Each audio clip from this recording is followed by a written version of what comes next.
So I got a question for you. How quickly can you change your behavior? How fast can you change your behavior? I'll answer that for you as fast as you want to. You know how I know that? Because you remember when we were all kids and we'd be right in the middle of doing something, aggravating our sister or brother, just being obnoxious, and then mom or dad walked in. You remember how quick you could change things? Like you could be going from angry and screaming and yelling to just an angel in a heartbeat, couldn't you?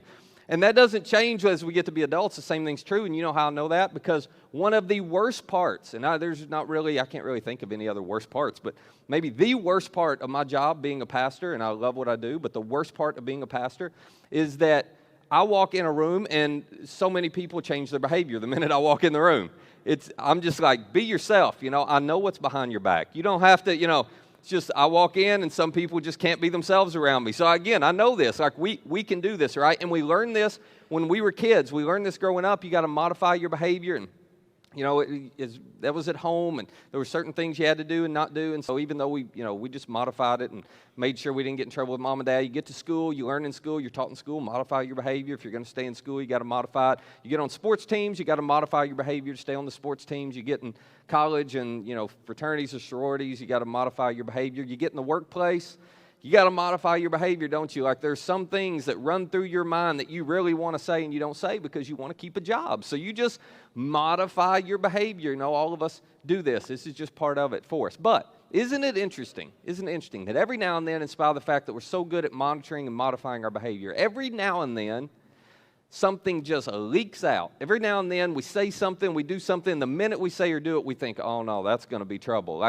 It's almost like our filter got a hole in it. We didn't mean for it to let it out, but it just kind of slipped out. And we all say the same thing when it happens. The first words out of our mouth are, I'm so sorry, I don't know what got into me. That's not like me at all. It's not like me at all.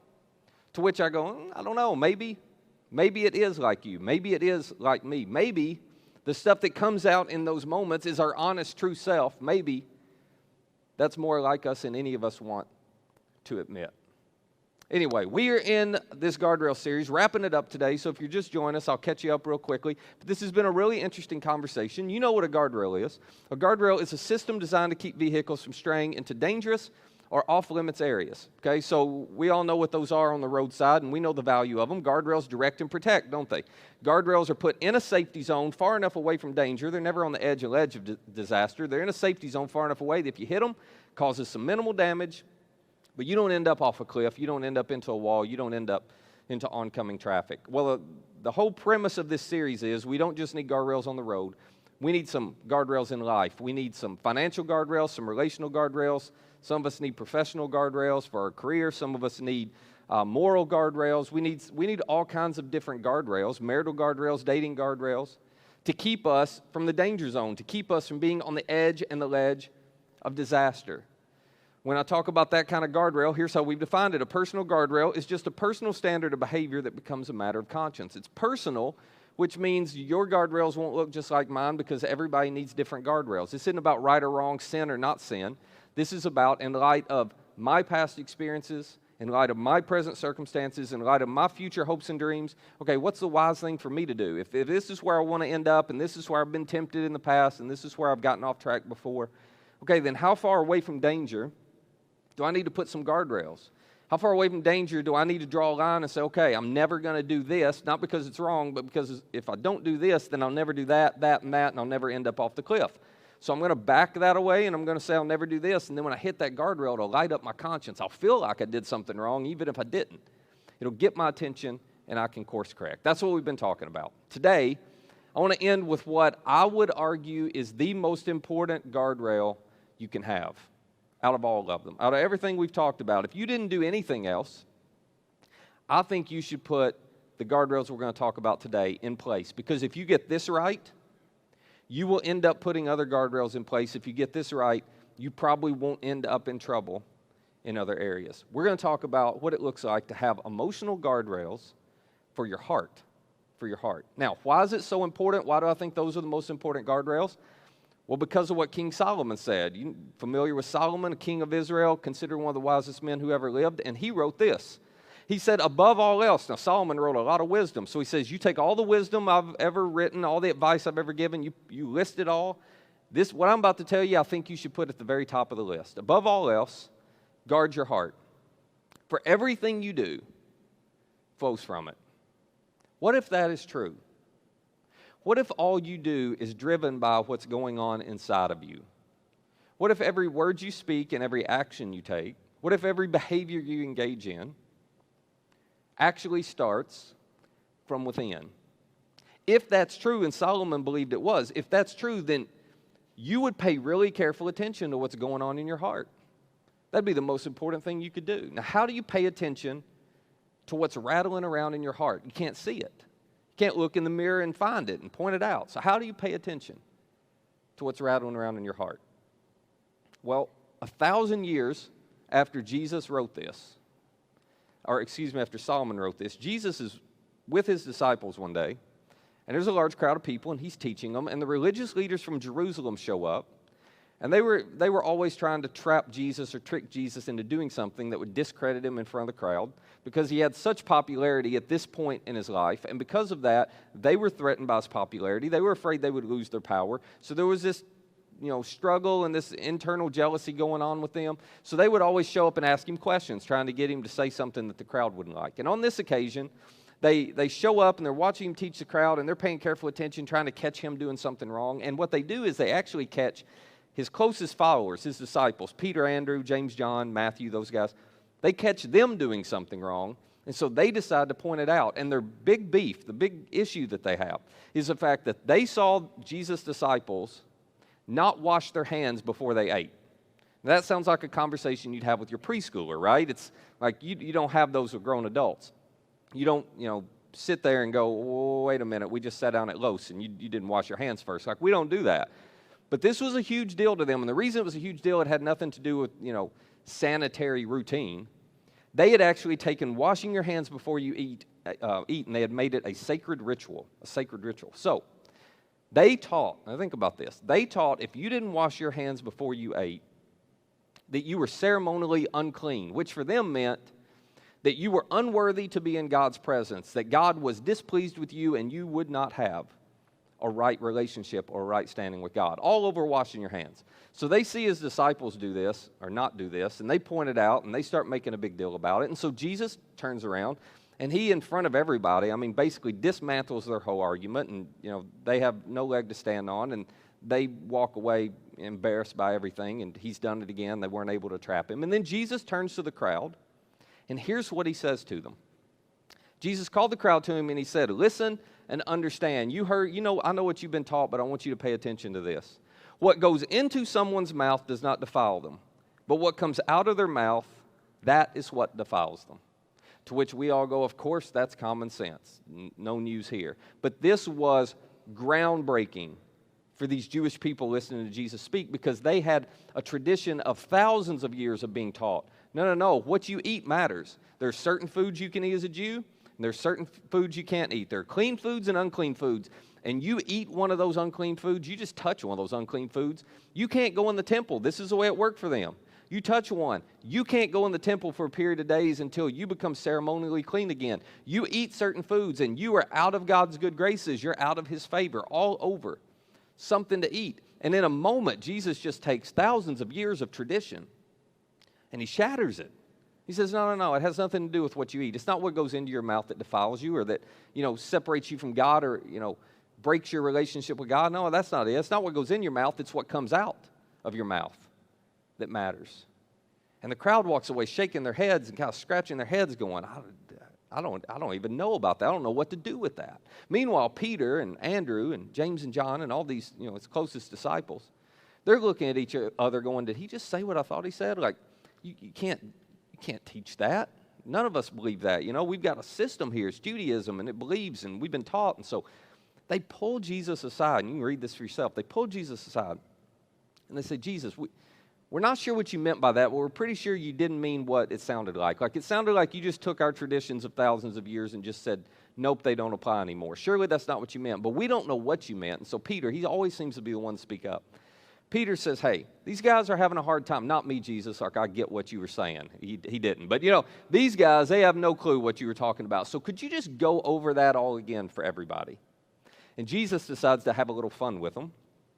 And so as he gathers up these closest guys, and they're kind of on the side over here trying to make sense of all this, He looks at them, and here's what he says. Are you still so dull? Jesus asked them. In other words, I think he said this with a grin on his face, and everybody kind of chuckled. And he says, all right, guys, everybody lean in. Okay, I'm going to go slow. Are you ready? 'Cause this is complicated. This is deep theology. You ready? And so they're all listening, And he says this. Don't you see that whatever enters the mouth goes into the stomach and then out of the body? Now I think he paused and said, did I go too fast? Do you need a visual aid? And they're all laughing like, no, we think we got that, okay? Eat it into the mouth, goes to the stomach, out the body. We got that. We all understand that. And then Jesus gets serious. And he says, all right. But the things that come out of a person's mouth come from the heart. And these defile them. This is so important. Jesus says, you guys have grown up believing that the thing that would offend God more than anything else is what you put in your mouth. You have grown up believing there was nothing more offensive to God than eating certain foods. And you missed it. There's nothing offensive to God about that. He says, I'll tell you what's offensive to God. It's what comes out of your mouth. And all that stuff that comes out of your mouth that hurts somebody else, that devalues somebody else, that dishonors somebody else, that takes from somebody else, all those behaviors, all those words, Jesus says they're all coming from your heart. And if you want to talk about what's offensive to God, it's when you offend and hurt and devalue his son or his daughter, another child of his, somebody that he loves. Because when you do that, now you've offended God. And then he gives them some examples. He said, for out of the heart come evil thoughts, murder, adultery, sexual immorality, theft, false testimony, slander, all these behaviors. He starts listing them, and the point is he could have just gone on forever and kept adding to the list. We get the point. He says, these are the behaviors that are coming out of your heart. Keep reading. He says, these are what defile a person, but eating with unwashed hands, well, that doesn't defile them. God's not offended by you eating with unwashed hands. God's offended when you let things rattle around in your heart that end up hurting you and hurting the people around you. Now, there's a really profound point Jesus is trying to make to them and to us. And when you begin to understand this and see this, it will change the way you view everything that you do. Here's what Jesus is saying, that your behavior will eventually mirror your heart. You can't keep this from happening. Your behavior will eventually mirror your heart. In other words, what's in you is going to come out of you no matter what you do. And we all think we can control that. We all think, oh, I feel this way inside, but I can cover that up. They'll never know. Oh, that's rattling around in me, but it's not a big deal, and it's not going to impact this. Oh, my filter's good. I modify and monitor my behavior really well. Jesus says, no, eventually your filter's going to get a hole in it. Eventually, what's in you is going to come out of you, no matter what you do. What's in your heart drives your behavior. Your behavior will eventually mirror, however healthy or unhealthy, however beautiful or ugly, your heart is. So you better pay attention to it. You better guard your heart. You better pay attention to what's rattling around in there that not only other people maybe don't see at first, but that you don't even want to acknowledge. We've all done this, haven't we? We've all sensed something inside of us and thought, that's so ugly. Like, I don't even want to admit that I thought that. I don't even want to admit that I feel that way about them. I don't even want to acknowledge that that's going on in me, so I'm just going to ignore it and just, kind of push it to the side. But what's in you comes out of you, regardless of what you do. So, that brings up the question, well, how do you guard your heart? How do you put up some guardrails so that when stuff starts to get lodged in your heart that can create some problems down the road, you catch it early on? You're self-aware enough that you bump into a guardrail and it gets your attention. And you can deal with the stuff rattling around in your heart. You can deal with the stuff hiding in the dark. You can deal with the stuff in the crevices and the recesses of your heart before it becomes a big problem. Well, there are four emotions that should serve as guardrails for your heart and for mine. And there's something in us, I'm telling you, there's something in us that when we feel these emotions, we want to ignore them. When we feel these emotions, we want to explain them away, and when we feel these emotions, we want to justify them. But shoving them into the corners of your heart doesn't resolve them. Shoving them into the corner of your heart doesn't fix them. Things grow stronger and bigger and more powerful when they're left in the dark. You've got to drag them out into the light. You have to own them and address them. So, the 4 emotions are this: guilt, anger, greed, and jealousy. Guilt, anger, greed, and jealousy. Whenever you let any of these 4 things rattle around in you, there is potential for chaos around you. Let me explain what I mean by that. First, I want to give you a quick understanding of what these 4 emotions look like, okay? The first one is guilt. Guilt is the idea that I owe you. I owe you. So I did something and I feel bad about it because I feel like I took something from you. I did something and I feel like there is now a debt between us. There's a gap between us. This is why we use terminology like I owe them an apology. I owe them to make that up. I owe them to try to fix that.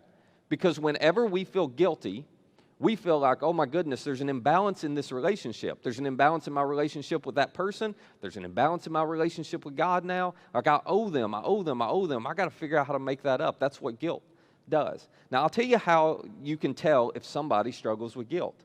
When guilt's rattling around in your heart, there are some common characteristics. Guilty people always tend to be defensive people. Guilty people are people who put walls up. If you ever run into somebody and you're like, you know what, no matter how many times I talk to them, it's just like they've got walls up and they keep me at arm's length, and I don't feel like I really know them. I feel like they're hiding something. That is a telltale sign that there is some guilt in there. Guilty people often carry secrets. And because they feel guilty about things, or they have secrets about things they hope nobody finds out about, and they're carrying guilt over it, well, they just assume everybody else is like that. So they don't want you to get too close, because you might discover their guilt, you might discover their secrets. They don't want to get too close to you because they assume you've got it. Guilty people often come across as dishonest or inauthentic. This is a big one that a lot of people struggle with. Whenever you carry guilt from something where you feel like there's an imbalance and you never made it right, I owe them, you're going to end up with some of those characteristics. Anger, on the other hand, is this idea that you owe me. You owe me. It's the exact opposite. You did something to me to hurt me. You created an imbalance, but you were the one who created it, not me. You're the one who has the debt, not me. So anger says, you better pay me back and balance this out, or else I'm going to get you back. That's what anger does. Now, here's the thing about anger. You can tell when anger rattles around in someone's heart because it shows up at the most inopportune times and the most unusual places. Anger is never isolated to the origin or the source of the anger. In other words, if you made me angry and I carry that anger around, well, I'm not just going to be able to keep that anger isolated to the relationship between you and me. It's going to seep out, leak out, spread out into all the other relationships in my life, which is why, and you're going to have some names and faces come to mind, which is why you can be in a conversation with somebody and something small happens and they just have an over-the-top reaction. Like there's just way too much anger for that little mistake. There's way too much anger for that slide or for that, inconvenience. And you're thinking, whoa, where did that come from? Well, it had nothing to do with you. You're just the recipient of anger that person's carrying around that started with somebody else. And they assume that they're containing it. And they assume nobody can tell I'm angry and nobody can tell that I'm still hurt and nobody can tell I'm still mad. But you can tell, can't you? Because it shows up here, it shows up here, it shows up here. It shows up here. Anger is this idea of you owe me, and I'm not going to let this anger go until you pay me back and everything is made right. This third one, greed, is the idea that I owe me. I owe me. Now, we've talked about this. Greed is the assumption that everything is for my consumption. Greed is so hard to see bouncing around in your heart. But you know it's there when you begin to assume and view life and everything you have as if, well, I deserve, I should. So you justify all the decisions you make by the fact that, well, yeah, I deserve that, and yeah, I owe it to myself to have that. I owe it to myself to get that and keep that and buy that and no, protect that. And nobody else can touch that because that's my, special car, my special boat, my special whatever. Like, one of the ways that you see greed in people, greedy people will always send the message. They don't mean to necessarily. They'll always send the message. My money or my stuff, it's more important than you. My money or my stuff, it's more important than other people. Greedy people don't like loaning out the stuff that really matters to them. Greedy people is like, oh, this is my car, and like, I take it. Nobody rides in my car. No, we're taking your car. Nobody rides in my car. Like, I don't want anything to happen to my car. Greedy people can, something happens to something they own, and they get so angry and upset about it. And they don't care about the feelings of the other person. They don't care if it was intentional or not. They're just mad because you did something to their stuff. Greedy people often send the message. They don't realize this. They would argue with you that this isn't true. But you've been on the other side of it. When greedy people send the message, what I have matters more to me than my relationship with you. It is this idea that I owe me, and I'm going to take care of me, and I'm going to provide for me. Then this last one, jealousy, is the idea that life owes me. Life owes me. This is the idea you look around and you go, you know what, no matter where I am in life, no matter what I have, I do deserve more. And I've worked hard. And look at them, and they don't deserve that more than I deserve that. How are they able to have that and I can't? I should have what they have. I should live where they live. I should enjoy the perks they enjoy. I should make the money they make. I should. Life owes me. Because look how hard I've worked, and look at everything I've done. It's jealousy. But again, it's so hard to see in the mirror. Because we don't want to call it jealousy. We just want to say, no. It's like, they've got that, and I deserve that. I've worked as hard as they have. We just compare and think, well, I measure up to them. Why don't I get to experience the life that they get to experience? I'll tell you how you know when there's jealousy in somebody's heart. You begin to see people who secretly celebrate the misfortunes of others. They root for people to fail. And when somebody who's a little ahead of them, somebody who's gotten something they think they deserve, when they have something bad happen to them, publicly it's, oh, I'm so sorry, and privately it's like, that's exactly what they had coming to them. There's a little bit of that, and they don't always voice that. You don't always voice that, but you know it's in you. And you know when those thoughts come to your mind, and you think, oh, that's terrible, I feel bad, I shouldn't think that way. But that's jealousy rattling around in your heart. Whenever you let any of these four things live in your heart, live in you, there is a potential, and eventually it's going to happen. You can't keep it from happening. There will eventually be chaos around you. You will hurt the people around you because you can't keep this in your heart and keep a filter and a lid on it and not let it leak out. It will come out, and it will come out in ways you didn't expect. It will come out in times you never saw coming, and it will come out in some instances, and you won't even realize that it came out. So, what do you do about this? These ought to be guardrails, okay? Whenever you start sensing a little bit of guilt in you, a little bit of anger, whenever you feel a little bit of greed or jealousy rattling around, whenever you start having some of these thoughts, those are guardrails. You should pay attention.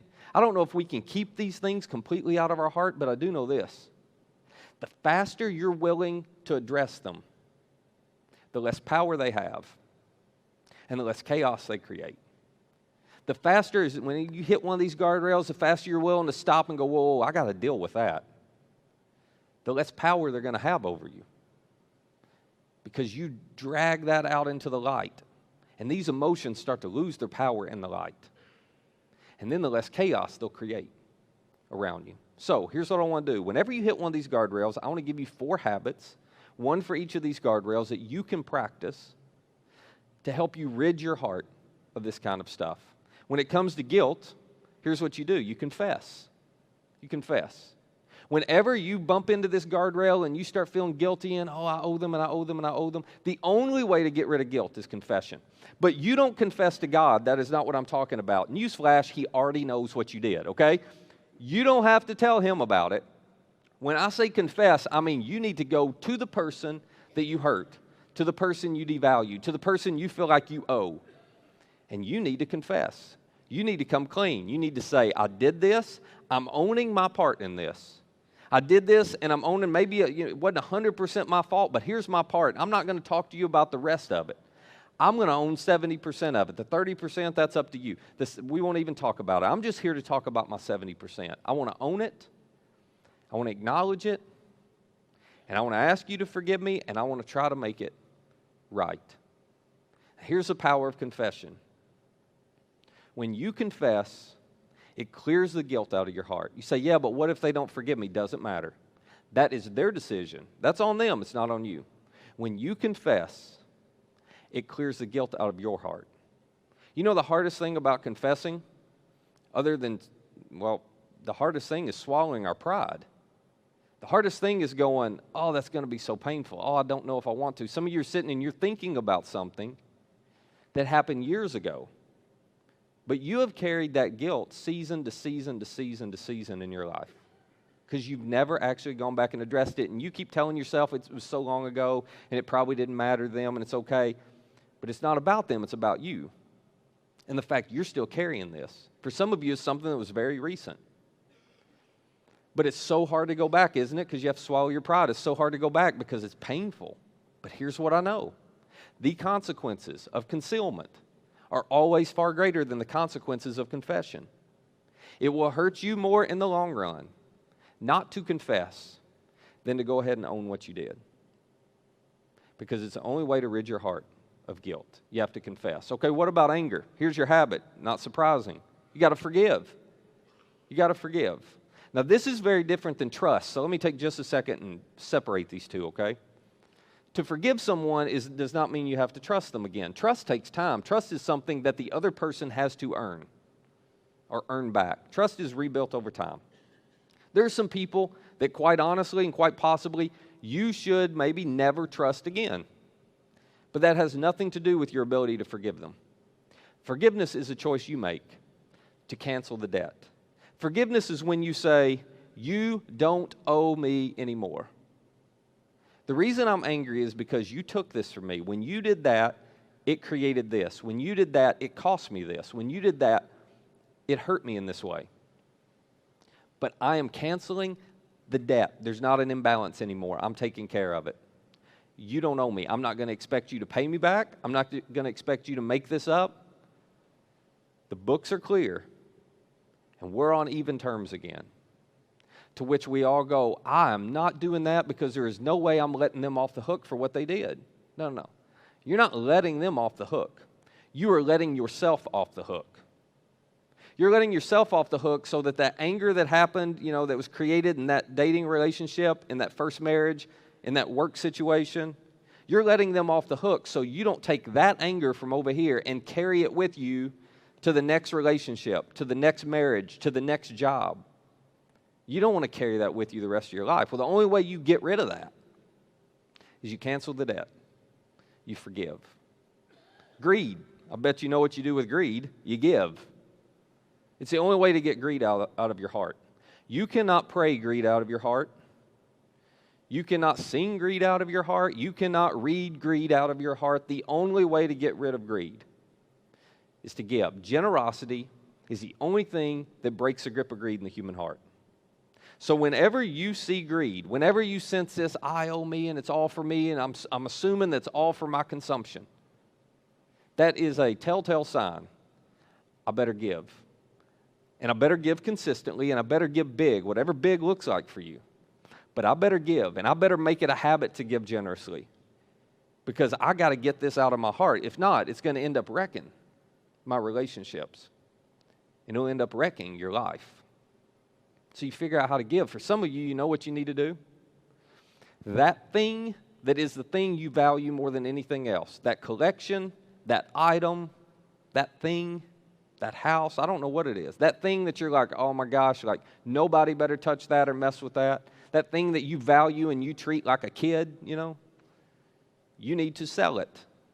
And you need to give all the money from that to something. It's going to be the only way you start to break greed in your heart. You need to get rid of it. Because you've got to tell your heart, nope, this is not going to be central in my life. I'm not going to let greed rattle around in here. I'm not going to treat that as if it's more important than people. For others of you, you need to take that thing and you need to say, I'm going to let other people use that. I'm going to start loaning that out. And no telling what will happen to it. And I'm not going to freak out when there's a scratch. And I'm not going to freak out when there's some dirt. And, I'm just going to let people use it. You got to open up your hands and stop holding on to something so tightly. This last one, jealousy. You know how you get rid of jealousy? You celebrate. You celebrate two things. Whenever you feel this sense of jealousy, this idea that life owes me, and really I'm being kind, because when you have jealousy rattling around in your heart, you don't just think life owes you. You think God owes you. You think, God, why would you let them have that? Why would you give them that? Why would you let them get that promotion, make that kind of money, do that kind of deal, have that kind of family? God, why are you giving that to them and not me? I mean, you really think God owes you. You're blaming God for it. So you know what you need to do? You need to celebrate.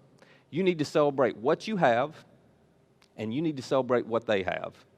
You need to start by hitting pause and going, you know what? There are a lot of things I wish I had I didn't. But I'm going to stop right here, and I'm actually going to celebrate all the things I have. Because I've lost sight of the fact that I've got a pretty good life. I've lost sight of the fact that I've been blessed. I've lost sight of the fact that God has been really good to me. So I'm going to start by being content with what I have. Even though I don't feel like it, I'm going to celebrate it. And then I'm going to celebrate what they have that I don't. I'm going to make a big deal out of it. Some of you need to sit down, you need to write a note, and it needs to say, Tom, I'm so excited for you. As you know, I wanted that promotion that you got, but I'm really thrilled for you. You're going to be great. Some of you need to send a text that says, hey, Susie, I just wanted you to know, I think you looked amazing in those pictures. I wish I looked that good. I'm working on looking that good, but until I get there, I'm just going to celebrate the fact somebody looks that good. You know, you're like, that's so awkward. Doesn't matter. Doesn't matter. You have to celebrate out loud the accomplishments of the people that you're jealous of. The accomplishments of the people that you look at them and you go, God owes me that and I deserve to have that. I deserve it more than they do. No. You got to celebrate those people. You got to celebrate them out loud. It's the only way you get rid of jealousy in your heart. Now, some of you are thinking, yeah, but the problem is I don't feel like doing any of this. So if I do some of that, when I don't feel like doing that and I don't really mean that, then I'm lying, and I can't lie. No, of course not. You can't lie. Just let these four rattle around your heart, but don't be a liar. Doesn't make sense, does it? No, you're not lying when you do that. You need to do it even though you don't feel like it. You do. You need to look in the mirror and go, guilt, I'm not letting you rattle around in my heart anymore. I am not going to keep carrying you all the way through life. Because by carrying you through life, it makes me feel less worthy than I am, less valuable than I am, less of a person than I am. I can't be in their presence or look in their eyes without feeling like, oh my gosh, I created so much pain. And no, you're not going to do that anymore. Guilt, I'm done with you. I'm done with you. I'm going to go and I'm going to come clean. I'm going to go and I'm going to confess everything. I'm going to go and I'm going to own my part and I'm going to ask them to forgive me. And what they do is up to them, but I'm going to take care of everything in my heart because I'm getting this guilt out of here. You're not coming with me anymore. Some of you need to look at anger and say, I'm done with you. I'm done with you. I didn't even realize that you were showing up in so many places. But you're impacting everything. You're poisoning every relationship in my life. I'm done carrying you around. I'm going to forgive. This grudge I've been holding, it's not doing me any good anyway. They can't even pay me back if they wanted to. I'm done with it. I'm canceling the debt. Some of you need to call up or text somebody and say, you know what? I just want you to know, I've been mad at you over this. I just want you to know I forgive you. No hard feelings. You don't owe me anymore.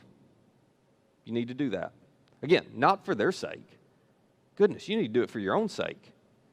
Or this will follow you all the way through the rest of your life. Some of you need to look hard in the mirror and admit, okay, I have justified this and come up with a lot of reasons why I'm being really wise in how I manage my money. The reality is greed is driving my financial decisions, and it is impacting the people around me. I just got to say it. I hate saying it. I'm greedy. But I'm not going to let this rattle around anymore. So I'm going to figure out how much I got to give to get rid of this. To which you're going, yeah, but I don't feel like giving. And didn't the Bible say something somewhere about you got to be a cheerful giver? No, Paul said God loves a cheerful giver, but he'll take an uncheerful one, okay? He doesn't care. He doesn't care. You know why? Because happiness, don't miss this, happiness is a byproduct of generosity. You're never going to be happy about it on the front end. You got daggum greed in your heart. You got to give when you don't feel happy, and guess what? Over time, if you'll let God work on your heart, you'll get to the point where you love giving. But you can't love giving until greed is gone. So you got to give when you don't feel like it so you'll feel like giving eventually. And some of you need to say, I'm going to quit condoning all the jealousy I feel. I'm building arguments and making cases for why it's not right, and I've been mistreated, and this, and I got all these arguments for all these people, but the reality is, I say the things I say about them, and I feel the way I feel about them because I'm just jealous. I'm just jealous. I have lost sight of all the ways God has blessed me. I think God owes me more than He's given me. So I'm going to celebrate. I'm going to celebrate everything He's given me. I'm going to be happy with the life I have. And I'm going to celebrate what He's given them that I wish I had, but I don't. Because eventually, if I'll keep celebrating it, I'll just be grateful for them. I'll be happy for them. I'm going to be their biggest cheerleader in life. So, every night when we put our kids to bed, I have a little routine before Jen comes in and finishes putting them to bed. I go and sit on the edge of the bed with each of our kids, and I ask them a series of questions. I put my hand on their heart, and I say, hey, is everything okay in your heart? And they'll say, yes. I'll say, well, are you mad at anybody? And they'll answer, do you need to forgive anybody? Do you need anybody to ask anybody to forgive you? I'll ask them, do you feel bad about anything you did today? Were you generous today with somebody? Did you feel jealous of anybody today? Did you tell the truth at all times today? And they'll go through and they'll answer these questions, and they know what's coming, like they can recite them at this point. So we'll have fun with it, and sometimes they'll say, ask them fast, Dad, and I'll answer, and we'll just make a game out of it. But every single night, no matter what, I ask these questions. You know why? Because I know that their behavior will eventually mirror their hearts. And I want to teach them early on how to pay attention to what's going on inside. You can't see it, but you know it's there. I want to teach them early on to be so self-aware that when one of these emotions starts to creep in, when they hit one of these guardrails, that they'll stop in their tracks. They won't go 24 hours without addressing it and acknowledging it and dealing with it. What's true for them is true for you and me. Your behavior will eventually mirror your heart. My behavior will eventually mirror my heart. So, as we close, let me ask you a question. Is everything okay in your heart? You feel bad about anything you've done? Still carrying guilt around? You mad at anybody? Need to forgive somebody? Got any greed rattling around? Are you truly, truly thrilled for the opportunity to be generous? You jealous of anybody? Feel like God owes you something? I'm telling you, it will not go away. What's in you will come out of you regardless of what you do. So you got to deal with it. You got to address it. What's the next thing you need to do? Some of you need to confess. Some of you need to forgive. Some of you need to give. Some of you need to celebrate. Some of us need to do a little of all of those starting today. I'm telling you. Solomon was right. You better guard your heart, for everything you do flows out of it. And when you learn to guard your heart, you prevent today the regrets that might come tomorrow. Let me pray for us. Father, would you allow us to see what's rattling around inside of us? Some of us have gotten really good at disguising it. Some of us have gotten really good at ignoring it. Don't let us get away from it, because it's impacting us and all the people we love around us, all the people we interact with. It's impacting our relationship with you, whether we see it or not. So help us to see what's in there. Help us to have the courage to drag it out into the light.